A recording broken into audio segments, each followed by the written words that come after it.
to get really specific in terms of like what the market is saying, I would look a lot at the US dollar. And the US dollar over the last 3 weeks is exploding to the upside. I mean, there's been like one down day, some phenomenal moves right now, though, inside of that dollar market. So along with the American dollar going up, there's another field, and that's gold. That's really getting new highs right now. You know, what's incredible about that is it's a little bit of a catch-22. Usually, when you see the dollar going up, that's actually going to hurt some of the commodities because they're priced in dollars. Gold, to me, its rally right now. It's unfortunately one of the scariest trades that I'm seeing.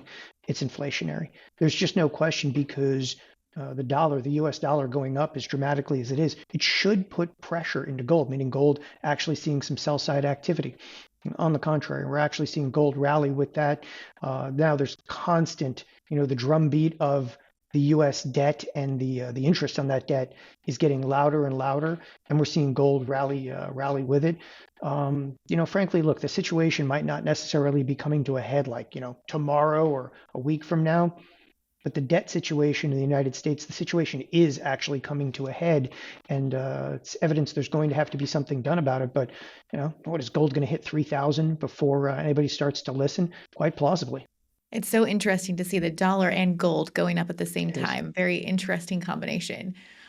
Let's talk about another area. You're talking about debt, but interest rates in general. We saw the first Fed rate cut in years. What has the market done since then? It's ironic that you mentioned that as well because it also relates back to the election. If you listen to some of the election, the campaigns are like, and interest rates are going down.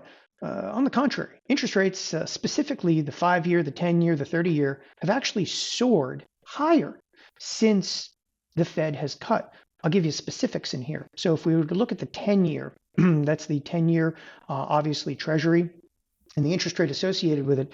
A few weeks back, right when the Fed was cutting by 50 basis points, right? The interest rate was actually in the 10-year was sitting right around 3.6%. Today, it's actually over 4.1%. So most of your mortgages, even though you have a 30-year mortgage, even a 15-year mortgage, those are actually based off the 10-year, and the rates are actually soaring on them, uncomfortably so, the speed to which it's going up. And, we haven't seen too dramatic of an impact to home builders yet, but that's actually a trade opportunity that could be there where, the home builders could start to actually come down. But so you've got asset classes that don't typically trade in these correlations. We're all over the place right now. Gold's up, the dollar's up, interest rates are up, S&Ps are almost at all-time highs, an election's coming up. It's not the most comfortable marketplace. It's probably one of the reasons volatility has been higher. It's just not one of the more comfortable marketplaces that I've been in the last, 25 plus years.